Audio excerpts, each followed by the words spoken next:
할렐루야. 우리 옆 사람하고 인사 한번 합시다. 역사가 일어납니다. 기적이 일어납니다. 할렐루야. 기도하는 곳에 기적이 일어나요. 할렐루야. 기도하니까 은혜가 느껴지지 않습니까? 기도하다 보면 기도를 정말 계속하고 싶을 때가 있어요.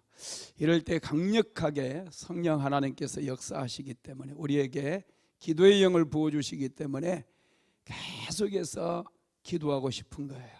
하나님은 기도를 통해서 일하시고, 기도를 통해서 우리의 문제도 해결해 주시고, 병도 고쳐주시고, 할렐루야, 역사가 일어나는 거예요. 오늘 이 밤에 그런 역사가 일어나게 되기를 주님의 이름으로 축복합니다. 신앙생활할 때 어려움을 우리가 종종 만나기도 해요. 갑자기 어느 날 몸에 질병이 생겨서 목사님 수술 받아야 된대요. 기도해 주세요. 이렇게 찾아오시는 분들이 참 많습니다. 그럴 때 여러분, 반응이 중요해요. 반응이. 우리의 신앙은, 우리의 반응이 내 신앙이 어느 정도인지를 그대로 보여줍니다. 두려워하고 염려하게 되면 신앙이 없는 거예요. 하나님 감사합니다. 그동안 내가 열심히 일했더니 또 이런 질병을 통해서라도 나를 쉬게 하시는군요. 감사합니다. 하나님 반드시 고쳐주실 것을 내가 또 확신하고 믿습니다. 이런 반응을 하게 될 때 내가 정말로 믿음의 사람이라는 걸 알 수가 있어요.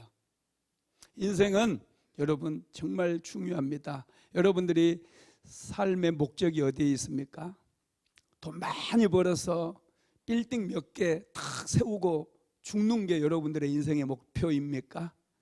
아니면 한번 뭔가 좀 큰 성공을 거두고 성취하고 어느 날 갑자기 죽는 게 여러분들의 인생의 목표입니까? 여러분들의 인생의 목표가 뭡니까? 할렐루야. 왜 대답이 없습니까? 우리는 하나님의 영광을 위해서 살고 있지 않습니까? 하나님을 영화롭게 해드리는데 우리의 인생의 목표가 있다라는 거예요. 그렇다고 한다면 여러분, 우리가 돈을 많이 버는 것도 우리의 인생의 목표가 아니고, 세상에서 출세하는 것도 우리의 인생의 목표가 아니에요. 우리는 하나님을 영화롭게 해드리는데 우리의 인생의 목표가 있는 거예요. 이것을 우리가 분명하게 생각한다고 한다면, 분명하게 내가 신앙의 지표로 삼는다면, 어떤 상황을 만나더라도 우리는 우울해하거나 답답해하거나 원망하거나 불평하지 않는다는 거예요. 오히려 그런 상황 속에서도 하나님께 감사하는 거죠. 여러분, 감사는요 참 놀라워요. 욥의 감사를 보면은 도저히 이해가 되지 않는 그런 상황이에요. 자기 자녀들이 다 죽어버려요. 그 많은 재산 하루아침에 다 날려버려요. 자기의 몸에는 온갖 질병이 그냥 악창이 생겨가지고 정말 고통스러운 그런 상황이에요. 그럼에도 불구하고 욥이 하나님께 원망하지 않아요. 그의 인생이 하나님을 영화롭게 해드리는데 목표가 있다는 걸 알았기 때문에 그런 고통스러운 상황 속에서도 욥은 하나님께 감사할 수 있었다는 거예요. 할렐루야. 여러분, 그렇습니다. 우리가 인생을 살아갈 때 정말 중요한 게 반응이에요. 특별히 오늘은 은혜 시리즈 15번째 말씀으로 거절 속에 담겨있는 하나님의 사랑, 이런 제목입니다. 하나님께서는 강렬한 소망을 품은 사람들을 좋아해요. 우리가 인생을 살아가면서 소망이 있어야 돼. 그것도 강렬한 소망. 하나님의 영광을 위해서 살아가야 되겠다. 강렬한 소망. 얼마나 참 아름다운 삶인지 몰라요. 오늘 우리 신현아 권사님 몸도 좀 많이 불편하시잖아요. 걷는 거동도 지팡이 의지하고 누군가가 부축해야 겨우 교회에 나오시는 분이에요. 오늘 저를 찾아오셨더라고요. 그래서 이제 안현신 권사님이 모시고 오셔가지고 찾아오셨는데, 그분이 우리 교회 성전을 건축한다고 하는데, 하나님, 저는 아무것도 가진 게 없어요. 저는 아무것도 가진 게 없어서 아무것도 드릴 거 없는데 어떡합니까? 그렇게 기도했더니 갑자기 하나님께서 말씀하시더래요. 너 있다. 금이 한 양 10돈이죠. 그걸 생각나게 해주셨대요.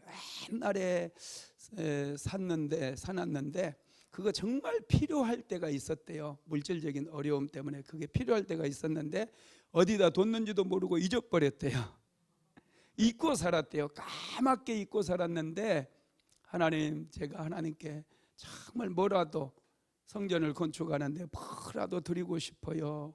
그렇게 기도했더니 금이 있는 게 딱 생각났다고 그러면서 그걸 가져오셨더라고요.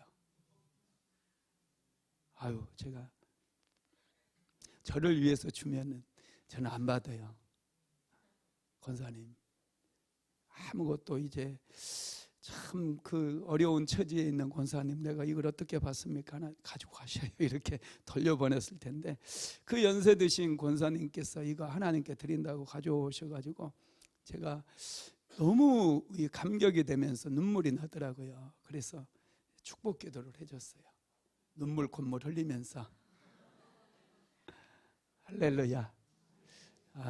여러분, 이 권사님 마음속에 이 성전에 대한 그런 강렬한 소망이 들어오다 보니 그거 하나님께 뭐라도 좀 드리고 싶어가지고 그거 가져오셨더라고요. 여러분, 성전 짓는다고 물질 걱정하지 마세요. 돈 하나도 헌금 안 해도 돼요. 할렐루야. 헌금하라는 얘기 아니고요, 하나도 하지 마세요. 교회 성전이 어떻게 지어지는가 옆에 서서 구경만 하세요. 떡은 내가 다 먹을 테니까. 할렐루야. 예.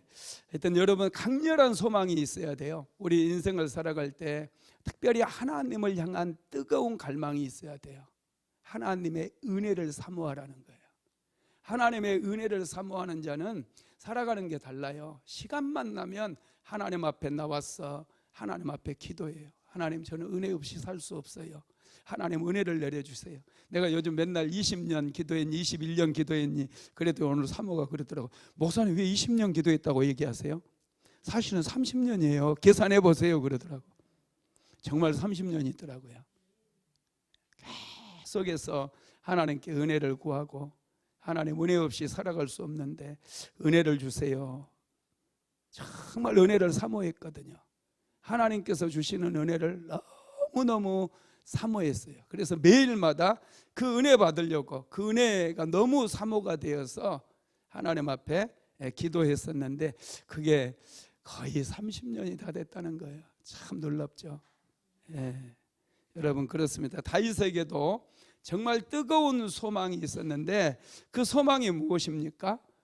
하나님의 성전을 건축하고자 하는 그런 소망이었어요.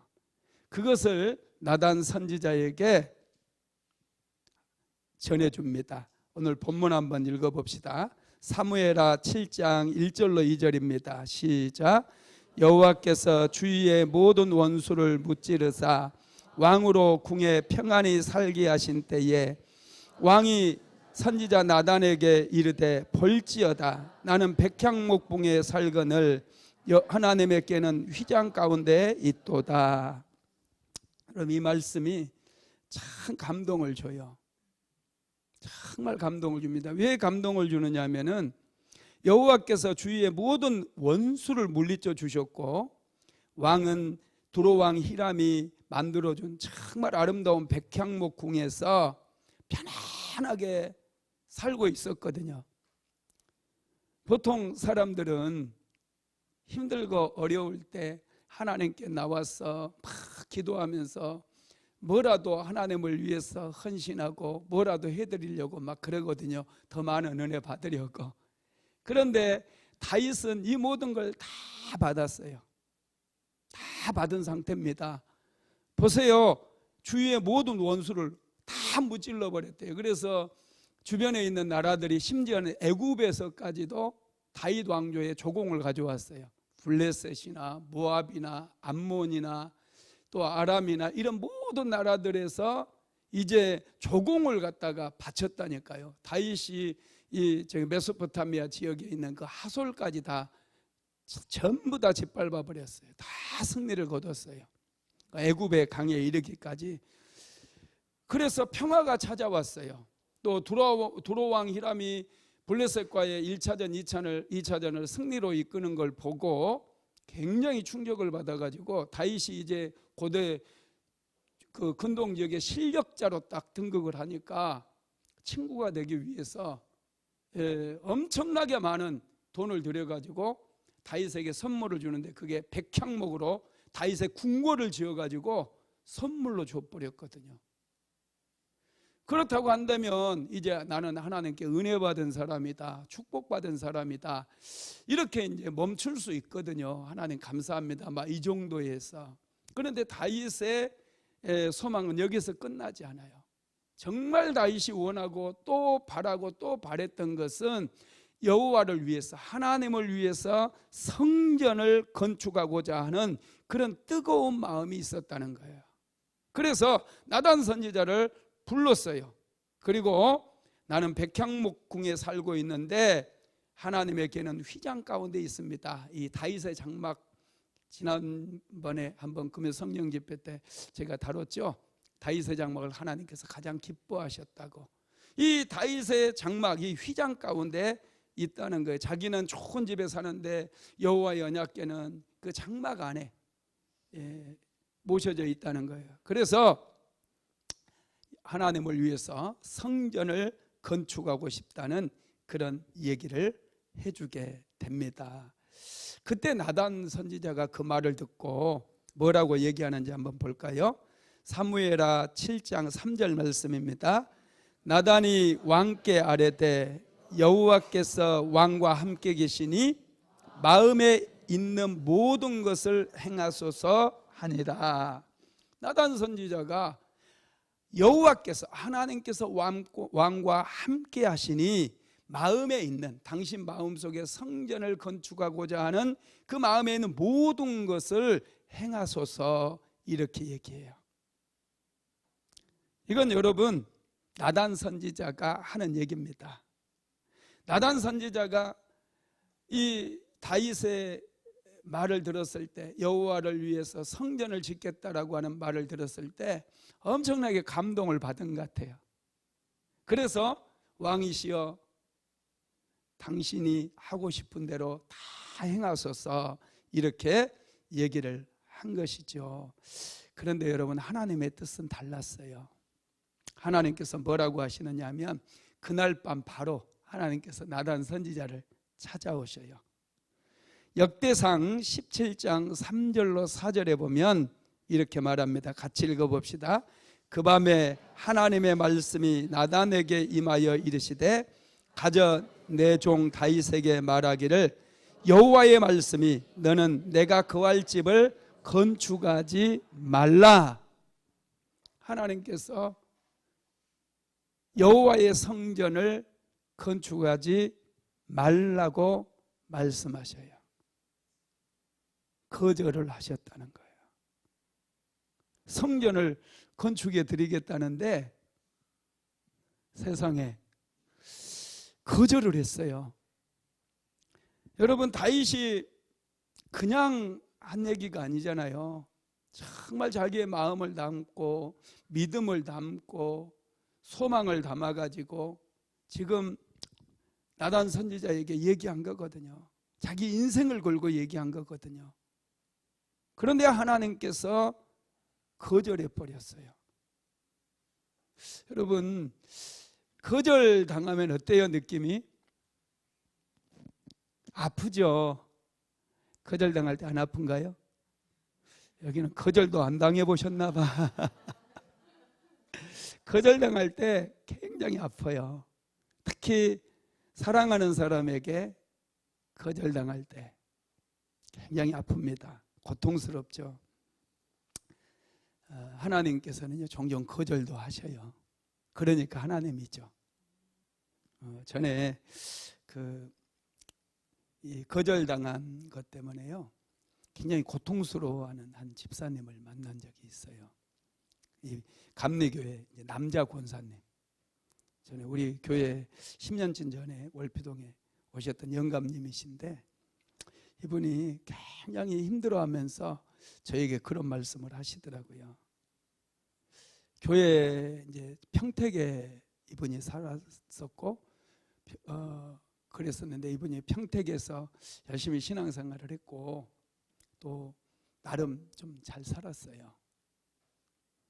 마치 이제 성전을 건축한다고 그래서 건축 헌금도 막 부흥사들 와가지고 작정하고 막 옛날에 그랬잖아요. 거기에 이제 넘어간 거예요. 그래서 이제 1,000만 원을 작정을 했대요. 그리고 1,000만 원을 딱 했는데 잠을 못 자겠더래요. 잠을 못 자겠더래. 너무 그걸 믿음으로 내야 되는데, 이게 이제 다른 사람들 다 이제 하고 누구는 얼마 누구 좀 안 그랬으면 좋겠어요. 교회에서도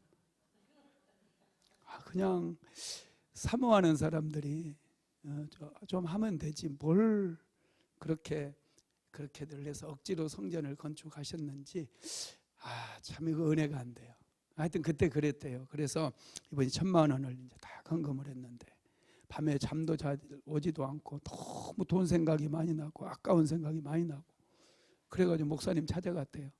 목사님 돈 돌려주세요. 그래서 목사님께서 왜 그러시냐고, 그냥 돌려주세요. 돌려드렸대요. 그리고 나서 이제 이분이 좀 얼마를 그래도 미안하니까 했대요. 그런데 하나님께서 안 받으시는 것 같아요. 하나님께서 안 받으신 것 같아요. 그래서 그때 내가 왜 그걸 돌려받았는지, 그러면서 그때 이후부터 계속해서 좀 인생이 많이 힘들었다 그러면서 그 연세 드신 분이 저한테 좀 눈물을 흘리면서 말씀을 하시더라고요. 저도 마음이 좀 그때 많이 아팠어요. 여러분, 시험에 들지 마세요. 하나님의 성전 건축이라고 하는 것은요 정말 은혜로 하는 거고 축복으로 하는 거예요. 할렐루야. 그래서 저는 우리 교회 사서 월피동에 다 낡은 성전이긴 하지만 그거 사듣고, 또 여기도 우리가 세우지는 않고 사서 왔어요. 사서 오면서도 성도들에게 건축 헌금하라고 한 번도 하지 않았어요. 그러니까 진짜 안 하더라고. 그래서 내가 다 했어요. 그랬더니 하나님께서 정말 복을 너무 많이 주셔가지고 참 놀라워요.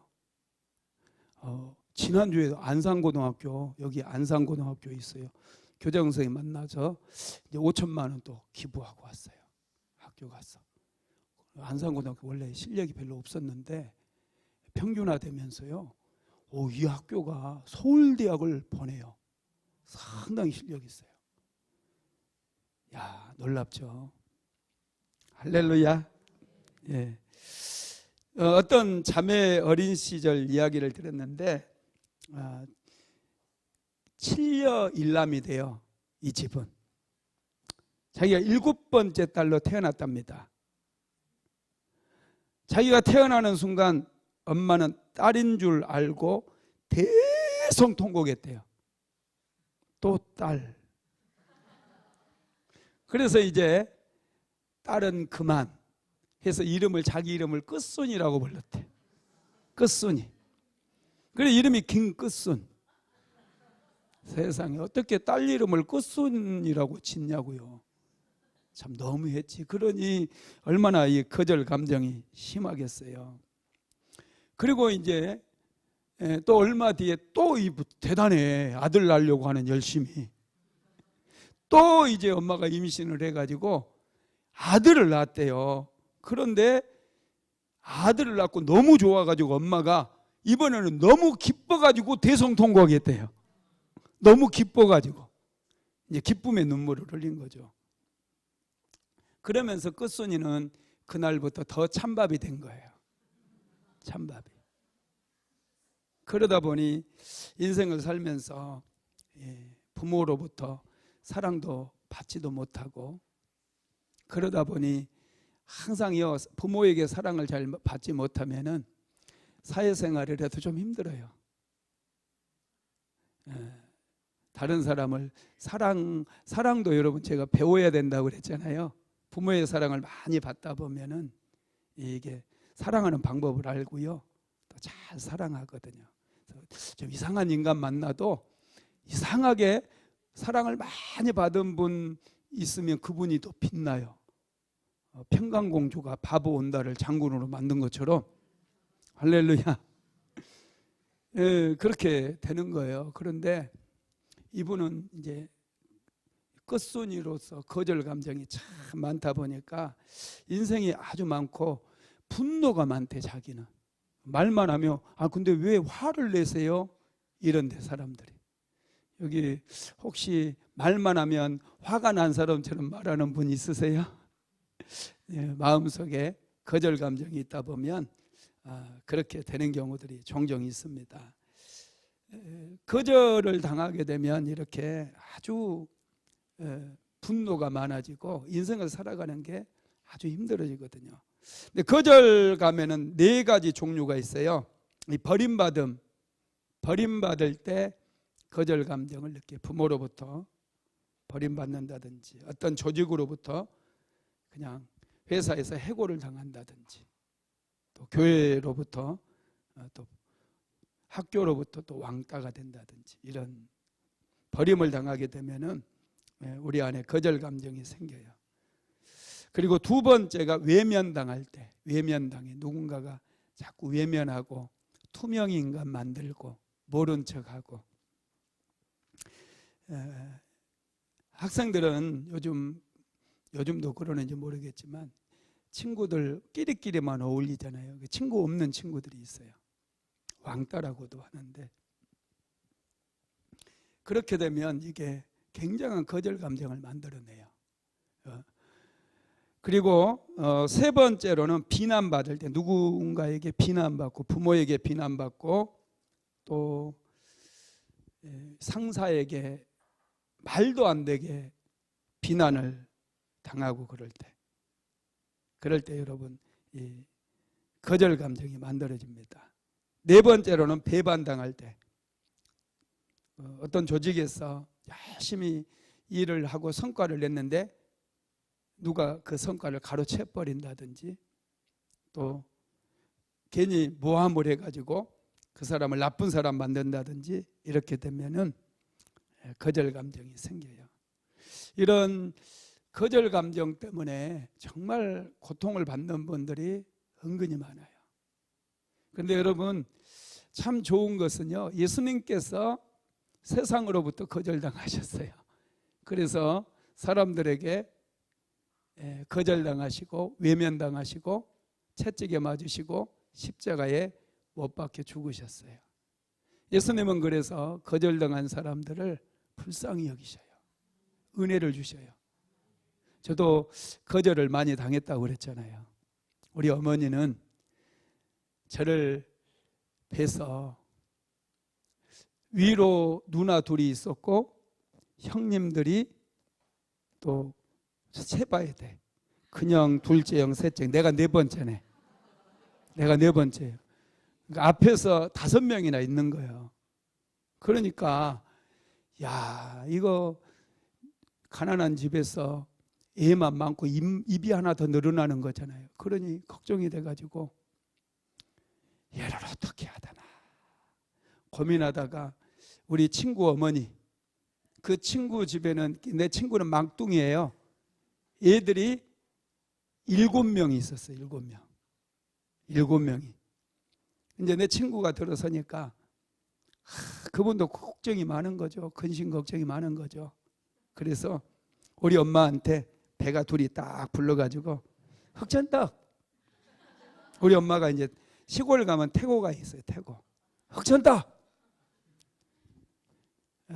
그래가지고 우리 애띠로 갑시다. 그랬대. 애띠로 갑시다. 그러니까 이게 웬 복음이야? 이건 복음인 거예요. 우리 어머니에게는. 그러면 장날 갑시다. 해남 장날. 그래가지고 두 분이서 장날 애를 띄기 위해서 이제 애뜨기 이게 동맹을 맺은 거예요. 그래가지고 두 분이서 배 이만큼 불러가지고 애떼러 간 거예요. 애떼러.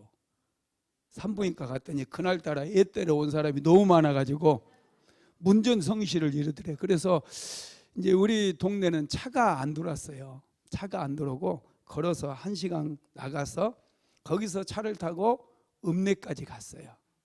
그러니까 그 애떼는 사람들 다 기다렸다가는 버스도 끊겨버리고 캄캄할 때 이제 집에 들어오지 않겠어요? 그러니까 아따 오늘은 안 되겠어. 그래서 다음 장날 옵시다. 다음 장날 이제 오기로 하고 이제 딱 이분들이 딱 그냥 온 거예요. 그리고 다음 장날 또 이제 가려고 딱 옷을 갈아입고 이제 또 읍내 간다고 나가는데 친구 아버지가 장로님이었거든요. 교회 장로님. 그때는 이제 집사였는데 왜 지난주에 시장 가고 이번 주에 왜 또 가? 그러더래. 그래서 애 떼러 가려고 그래요. 그랬더니 떼기는 왜 떼? 그냥 나. 이 한마디에 내 친구 이기환과 저는 산 거예요. 이 한마디에. 그 한마디가 아니었으면 여러분들을 만날 수가 없어요. 그러다 보니까 그리고 저를 낳을 때도요. 하루 종일 밭을 맸대요. 밭을 맸는데 배가 아파서 집에 들어와서 잠깐 쉬는데 제가 나왔대요. 아주 감동적이죠. 하여튼 내가 태어날 때부터 또 좀 천하게 태어났어요. 내가 좀 촌놈 같잖아요. 그죠? 얼굴을 보면 촌놈 같지는 않나요? 그렇게 해서 살아났어요. 겨우 목숨을 건졌어요. 그러니 여러분 거절 감정이 얼마나 많겠어요. 그래서 제가 이제 청년 때 성질이 보통 성질이 아니었어요. 아주 불이었어요. 불. 얼마나 화가 많고 맨날 어느 놈 한번 걸리기만 해봐라. 그죠? 힘은 별로 세지도 않으면서 그렇게 살았어요. 거절 감정이 많다 보니까요. 야, 이게 뭐 맨날 또 내가 그랬잖아요. 학교 딱 들어가자마자 우리 형님이 나를 데리고 다니면서 제일 먼저 가르친 게 싸움이라고. 초등학교 1학년 이제 행커치부 탁 차고 그죠? 딱 오잖아요. 이건 꼭 차야 돼. 코 닦아야 되니까.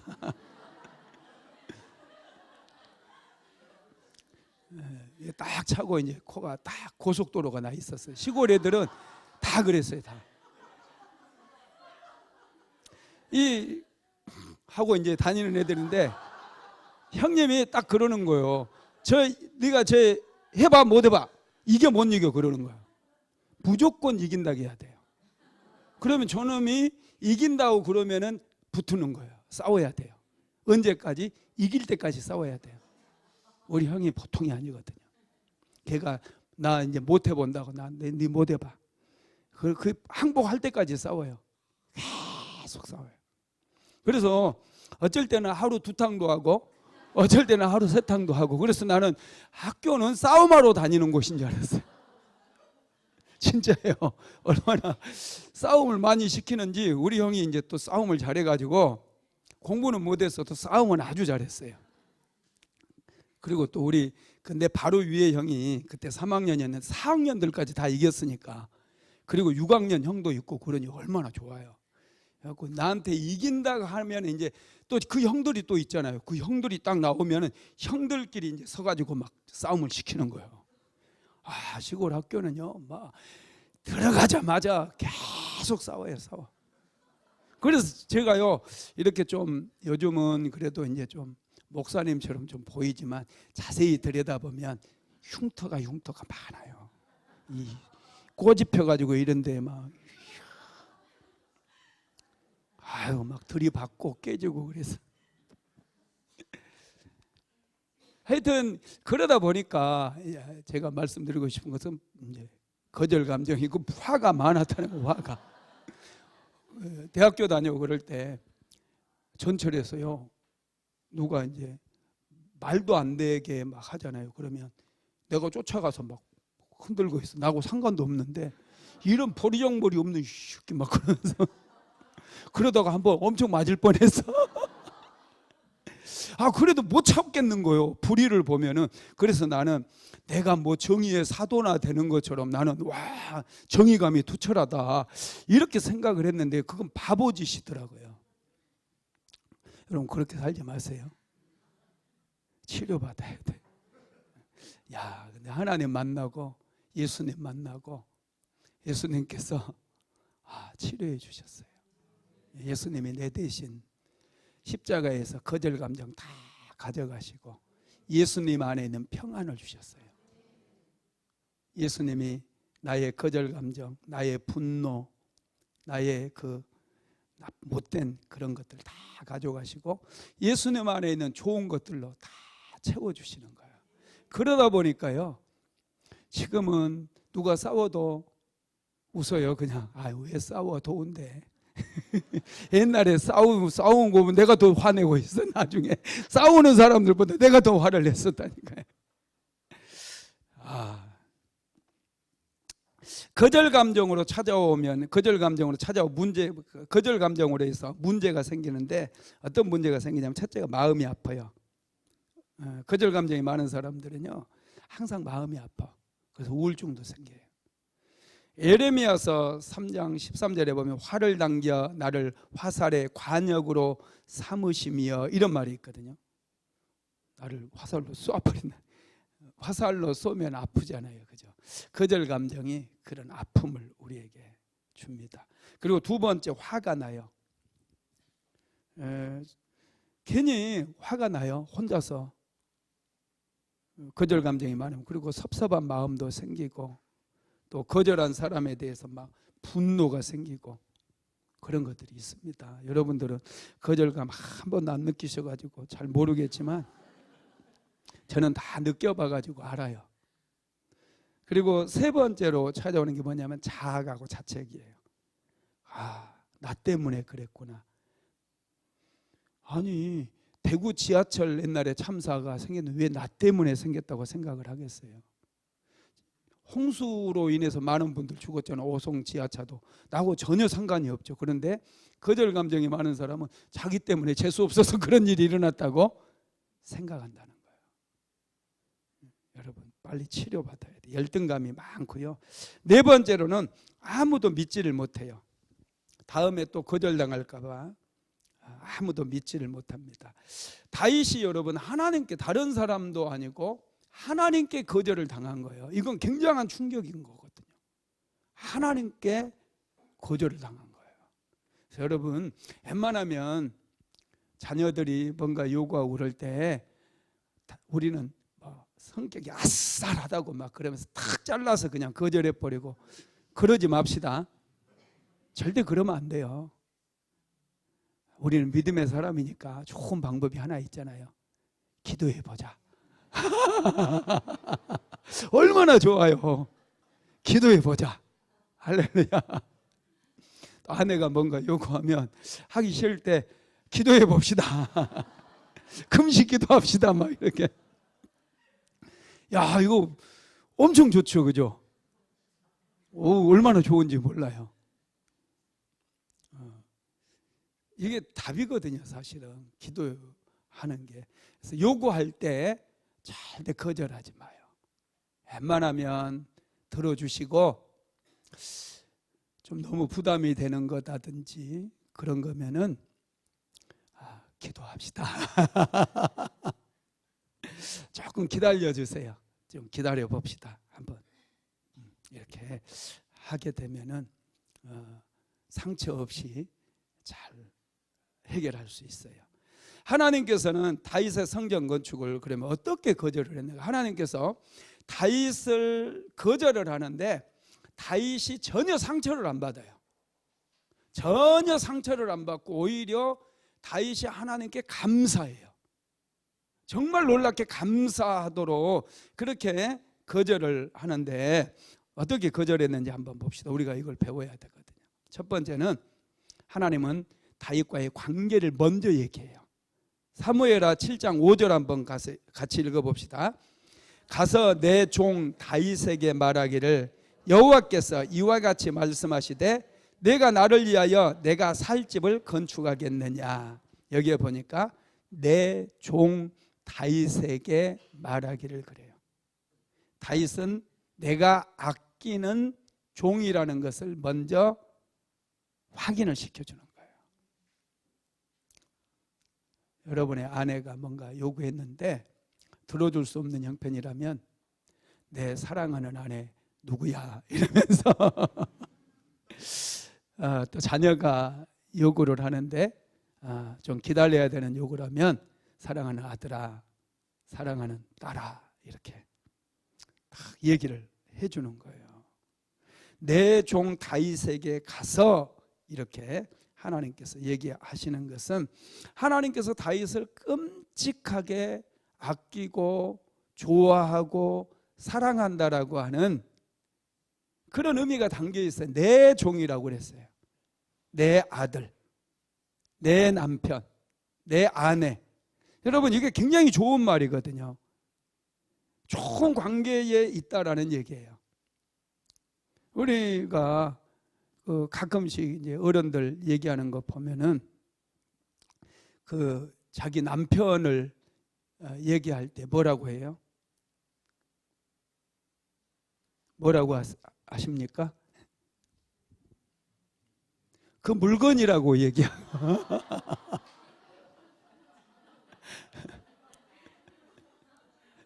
그리고 그 인간이라고 얘기하고 그죠?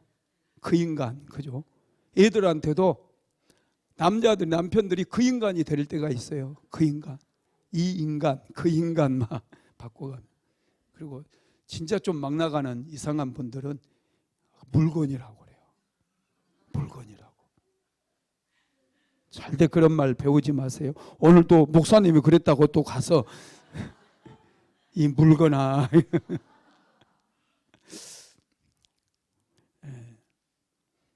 다윗은 하나님께 거절을 당했지만은 하나님께서 내 종 다윗이라고 하는 그 말에 벌써 감동을 받은 거예요. 내 종 다윗, 내가 사랑하는 다윗. 여러분 하나님께서는 다윗의 요청을 거절하지만은 관계를 거절하지 않았어요.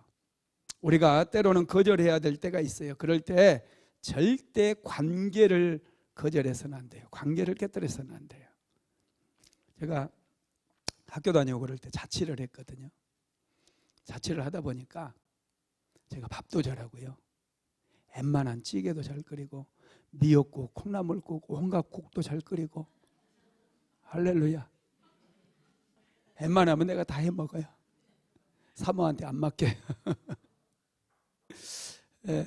자취를 하는데 그때 당시에는 이제 책 세일즈맨들이 이거 얼마나 자주 오는지 몰라요. 책이 옛날에 그 단편 뭐 그런 시리즈 이제 뭐 그런 것들 출판사 좀 그 허접한 출판사에서 원본이 아니라 복사본 이렇게 만들어 가지고 왕창 가지고 다니면서 앉혀놓고 일장 연설에 나가려고 나가지도 않아요. 학생은 책을 읽어야 돼. 막 그러면서 뭐 책의 소중함을 대해서 얘기를 하면서 옷 팔아서라도 막 책을 사라고 그래요. 지나 팔아서 사지. 지는 읽어보지도 않으면서 막 또 읽어본 척 막 이거 책을 딱 펼쳐가지고 이런 내용이 있다고 막. 저도 하마터면 속을 뻔했어요. 내 친구들은 몇 명은 딱 깨가지고 책을 전집으로 샀더라고요. 그분들이 하는 얘기가 뭐냐면 하루에 300원만 아끼면 1년이면 이 책값 다 갚는데. 그때 당시 300원이 컸어요. 고등학교 다닐 때니까. 근데 뭐 시골에 그 어머니가 준 돈으로 그걸 어떻게 그걸 사요? 최근 도서관 가서 빌려보는 거지. 돈 없는데. 저는 끝까지 안 샀어요. 그랬더니 이 징한 놈이라고 그 다음부터 안 오더라고. 매일 왔거든요. 내 친구도 사고 그 친구도 사고 친구의 친구도 사고 막 그랬는데 나는 우리 부모님이 가난하니까 절대로 안 샀어요. 이 꾹 다물고. 그랬더니 이 징한 놈이라고 너한테는 책도 못 팔겠다고 가버렸어요. 근데 나중에 이 친구들, 책 산 친구들 후회를 그렇게 많이 하더라고요. 와, 그때 육회, 삼회, 통회, 와 얼마나 좋은지. 내가 그때 사지 말라고 했잖아. 막 나는 안 샀지 막 그러면서. 야, 할렐루야. 고소한 것 같아요, 그죠? 두 번째로는요, 하나님께서 성전을 건축하고 싶어하는 다윗의 마음을 다 받으셔요. 다 받으셨어요. 한번 읽어봅시다. 역대상 6장 7절로 8절 시작. 내 아버지 다윗이 이스라엘의 하나님 여호와의 이름을 위하여 성전을 건축할 마음이 있었더니 여호와께서 내 아버지 다윗에게 이르시되 내가 내 이름을 위하여 성전을 건축할 마음이 있으니 이 마음이 내게 있는 것이 좋도다. 성전을 건축할 마음이 내게 있으니 이 마음이 내게 있는 것이 내가 너무 좋다. 하나님께서 이렇게 말씀하시는 거예요. 성전은 건축하지 못하게 하셨지만은, 거절을 하셨지만은, 다윗 너가 이 마음을 품고 있어서 내가 너무 좋다는 거야. 누가요? 박 목사가? 하나님이 너무 좋대요. 와, 하나님은 정말 다윗의 순수한 마음, 그리고 강렬하게 소망하고 있는 그 뜨거운 마음, 그 마음을 하나님께서는 너무너무 좋아하셨어요. 지금 이 말씀을 다윗에게 전해주는 거예요. 거절하면서. 세 번째로는 거절하는 이유를 구체적으로 설명까지 해줘요. 자, 사무엘하 7장으로 갑니다. 5절에서 7절 같이 읽어볼까요? 가서 내 종 다윗에게 말하기를 여호와께서 이와 같이 말씀하시되 내가 나를 위하여 내가 살 집을 건축하겠느냐. 내가 이스라엘 자손을 애굽에서 인도하여 내던 날부터 오늘까지 집에 살지 아니하고 장막과 성막 안에서 다녔나니 이스라엘 자손과 더불어 다니는 모든 곳에서 내가 내 백성 이스라엘을 먹이라고 명령한 이스라엘 어느 지파들 가운데 하나에게 내가 말하기를 너희가 어찌하여 나를 위하여 백향목집을 건축하지 아니하였느냐고 말하였느냐. 아멘. 하나님께서 이스라엘 백성들과 함께 하셨다는 거예요. 이 광야를 지나고 또 가나안 땅에 와서도 이 장막과 저 장막을 다니면서 이스라엘 백성들 중에 함께 하셨다는 거예요. 하나님은 지금도 우리와 함께 하시기를 원해요. 멋진 성전 건축한다고 하나님이 기뻐하시는 것이 아니라 정말 하나님과 함께 하기를 원하시는 거예요. 우리와 함께 하기를 원해요. 우리 예배 가운데 함께 하기를 원하고 내가 홀로 하나님 앞에 나올 때 나와 함께 하시기를 원하세요. 하나님은 정말 좋으신 분이에요. 우리에게 뭘 해달라고 요구하시는 분이 절대 아니셔요. 하나님께서 정말 기뻐하시는 것은 우리가 하나님 앞에 나오는 거예요. 하나님을 예배하기 위해서, 그리고 하나님 앞에 기도하기 위해서. 하나님 나를 불쌍히 여겨주세요. 은혜가 아니면 안 돼요. 하나님 은혜로 살고 싶어요. 하나님께 주신 축복으로 살고 싶어요. 나를 축복해 주세요. 내 남편 축복해 주세요. 우리 아내가 이렇게 지금 아픕니다. 하나님 도와주세요. 이렇게 우리가 하나님께 나와서 기도할 때 하나님께서 우리와 함께 하시는 거 너무너무 기뻐하신다는 거예요. 할렐루야. 예. 하나님은 사람의 손으로 지은 집에 살지 않는다고 말씀하죠. 그리고 애굽에서 나온 이후 지금까지 계속해서 이 광야 적양을 다닐 때 성막 안에서 이스라엘 백성들과 함께 하셨다고 그렇게 말씀을 하고 있어요. 지금도 하나님 우리와 함께 하시길 원해요. 멋진 성전 하나도 기뻐하시잖아요.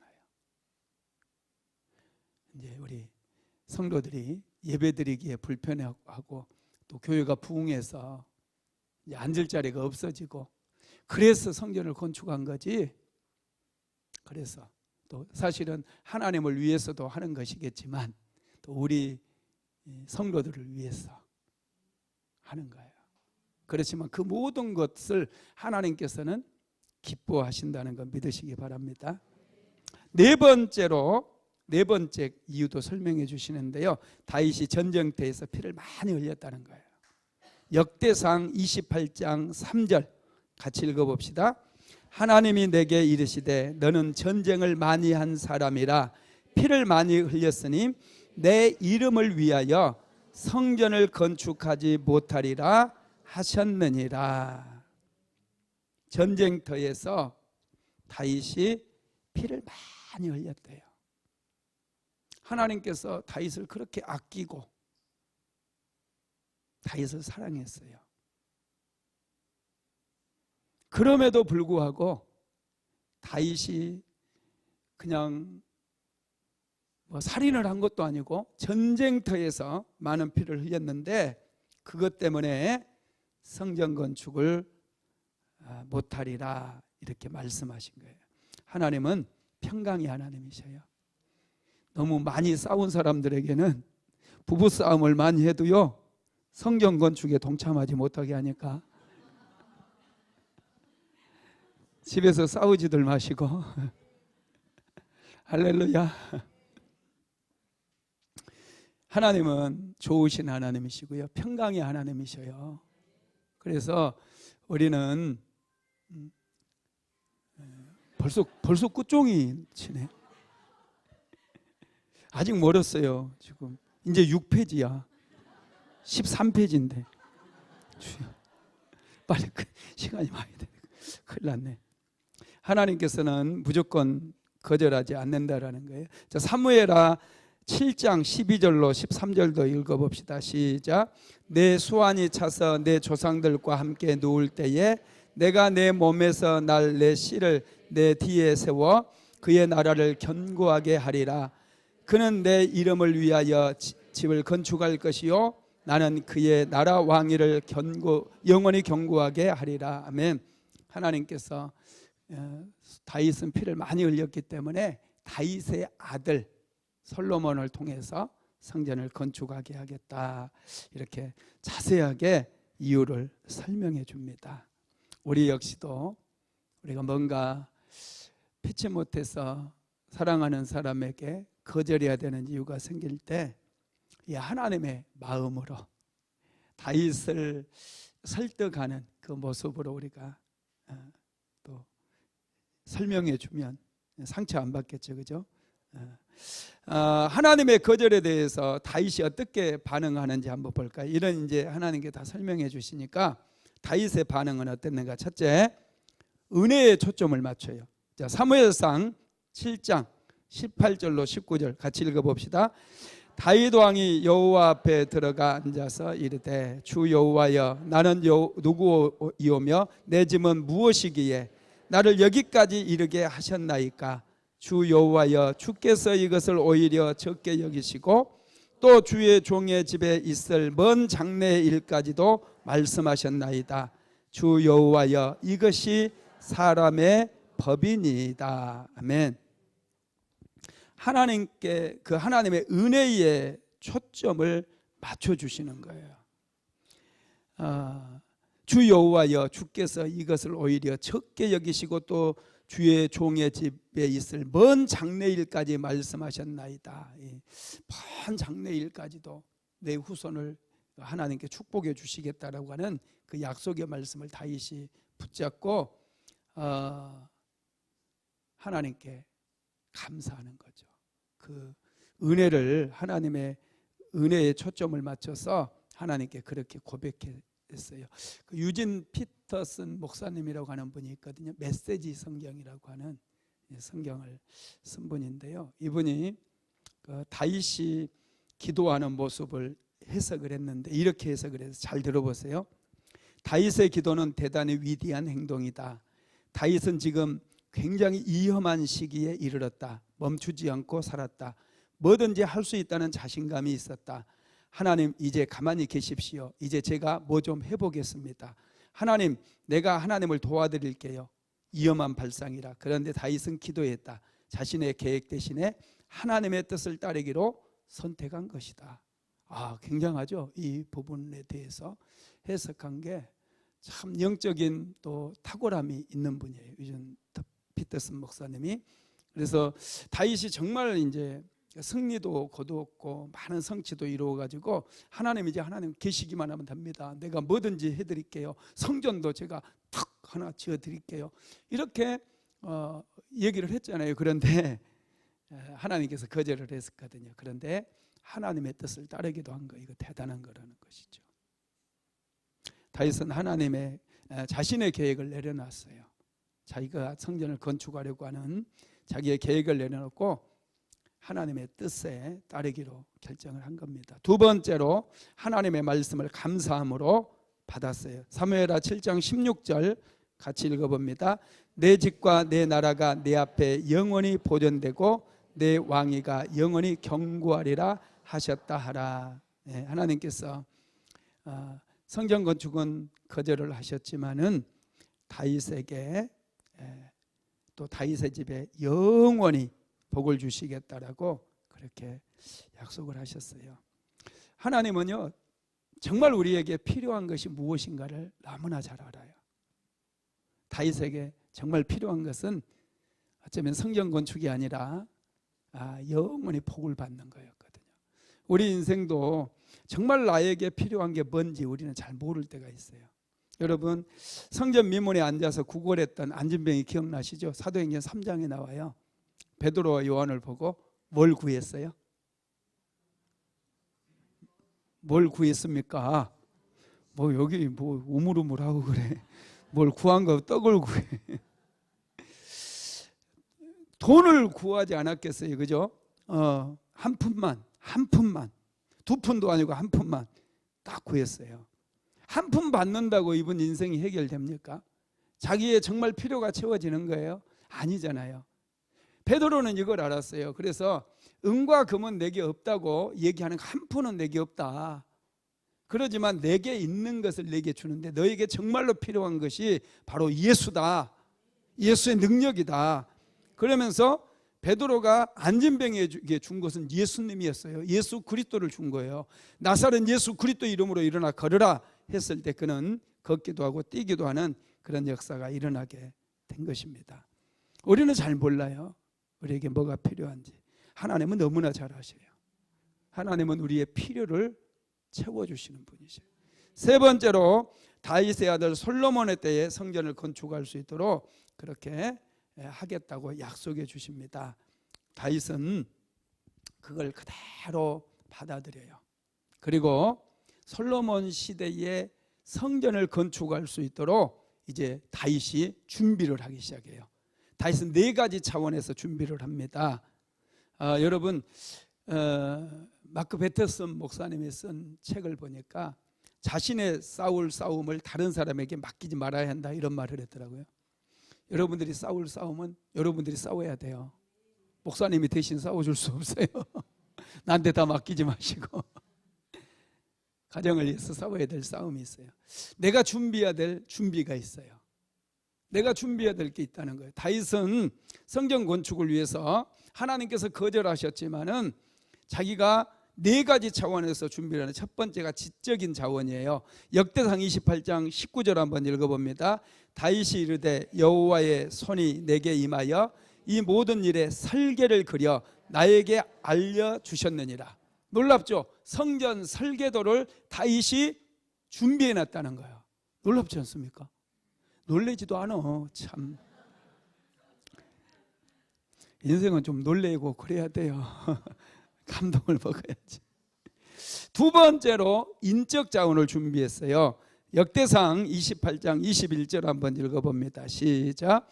제사장 레위 사람의 반이 있으니 하나님의 성전의 모든 공사를 도울 것이요 또 모든 공사에 유능한 기술자가 기쁜 마음으로 너와 함께 할 것이요 또 모든 지휘관과 백성이 온전히 내 명령 아래 있으리라. 아멘.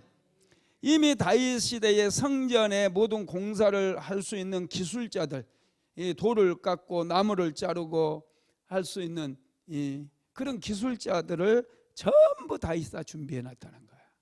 와, 놀랍죠. 자, 세 번째, 물질적인 자원들을 전부 다 준비합니다. 역대상 29장 2절로 3절 시작. 내가 이미 내 하나님의 성전을 위하여 힘을 다하여 준비하였나니 곧 기구를 만들 금과 은과 녹과 철과 나무와 또 만호와 가공할 금은 보석과 채석과 다른 모든 보석과 옥돌이 매우 많으며 성전을 위하여 준비한 이 모든 것 외에도 내 마음이 내 하나님의 성전을 사모함으로 내가 사유한 금, 은으로 내 하나님의 성전을 위하여 드렸노니. 와, 금과 은과 녹과 동과 돌과 백향목, 와, 다윗이 다 준비해놨어요. 참 자기 사비를 털어서 준비를 해놨다는 거예요. 역대상 29장 9절도 한번 읽어봅시다. 백성들은 자원하여 드렸으므로 기뻐하였으니 곧 그들이 성심으로 여호와께 자원하여 드렸으므로 다윗 왕도 심히 기뻐하니라. 예, 또 백성들도 자원해서 자원해야 돼요. 뭐든지 백성들은 자원하여 드렸으므로 하나님께서 또 다윗 왕도 기뻐했어요. 네 번째, 영적인 준비도 합니다. 영적 자원도. 이게 놀라워요. 스가랴서 4장 6절 한번 읽어봅시다. 그가 내게 대답하여 이르되 여호와께서 스룹바벨에게 하신 말씀이 이러하니라. 만군의 여호와께서 말씀하시되 이는 힘으로 되지 아니하며 능력으로 되지 아니하고 오직 나의 영으로 되느니라. 성전 지을 때 정말 중요한 게 기도거든요. 하나님의 영으로 성전 건축이 이루어져야 돼요. 그래야 성령 충만한 교회가 되어서 세상을 축복하고 세상을 변화시켜 나갈 수 있는 능력 있는 교회가 될 수가 있습니다. 여러분, 다윗은 성전 건축을 위해서 정말 기도를 많이 했어요. 솔로몬의 시대에 지어지는 성전이지만 그는 하나님께 기도함으로 성전을 건축합니다. 말씀을 마무리하겠습니다. 하나님께서는 거절을 통해 우리에게 은혜를 내려주셔요. 깊은 은혜를. 하나님께서 우리 얼마나 사랑하시는지를 알게 하신다는 거예요.